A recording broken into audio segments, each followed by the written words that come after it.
बच्चे की जिज्ञासा अगर आप नहीं बताएंगे तो क्या जानेगा? बताना पड़ेगा कि ठाकुर जी को चरणों को जो धो लिया वो चरणामृत है। अब 5 तत्व, गऊ का दूध, गऊ का दही, गऊ का घी, मधु, शक्कर मिल गया, वही पंचामृत है। अब 5 गऊ का गोबर, मूत्र, घी, दूध और दही मिल गया, ये पंचगव्य हो गया। जब तक आप बताएंगे नहीं तब तक बच्चा कैसे जाने? बताना तो पड़ेगा ही। हम ही लोगों को माता पिता न सिखाए होते तो आज व्यास मंच पर बैठ करके कथा कह पाती? नहीं कह पाती। जगत जननी की कृपा न होती और जन्म देने वाली माँ की कृपा न होती तो आज मैं किसी कीमत पर कथा कहने वाली नहीं थी। ये तो माता पिता सतगुरुदेव भगवान का आशीर्वाद है। आज अणिमा की माँ, हमारी माँ बात कर रही थी, कह रही थी, बेटा हम लोगों ने बहुत इच्छा जाहिर किया था कि तुम इस क्षेत्र में आ जाओ। हमने आप लोग का आशीर्वाद ही तो है मैं कथा बोल रही हूँ।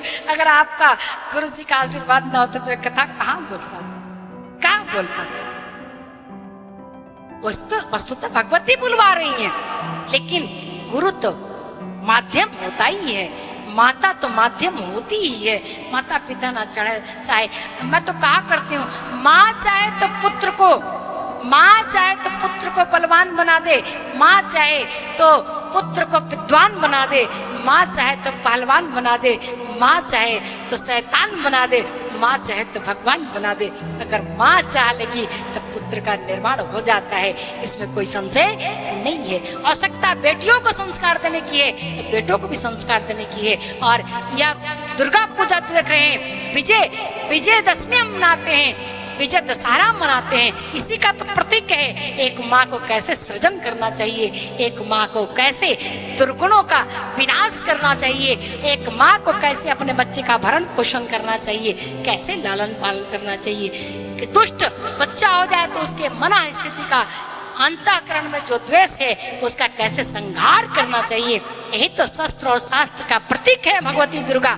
और इसीलिए भगवती का ये पर्व मनाया जाता है घर घर में, हिंदुस्तान में घर घर में। अब तो विदेशों में भी हो रहा है, अब तो परंपरा विदेशों में भी हो रहा है, सब जगह मनाया जा रहा है। शक्ति की उपासना हम इसलिए तो कर रहे हैं, भक्ति की उपासना इसलिए कर रहे हैं कि मन को शांति मिले। शक्ति की उपासना कर रहे हैं कि राष्ट्र में शांति हो। भक्ति की उपासना अपने लिए और शक्ति की उपासना राष्ट्र के लिए, परिवार के लिए हम कर रहे हैं, और ये जरूरी है। इसलिए हर माँ में सीता होनी चाहिए, हर माँ में गायत्री मैत्री होनी चाहिए, हर माँ में दुर्गा काली भी होनी चाहिए, तभी कल्याण होगा, नहीं तो होने वाला नहीं है। इन्हीं शब्दों के साथ वाणी के विराम। पहले 2 बार भगवान का नाम, श्रीमन नारायण नारायण नारायण श्रीमन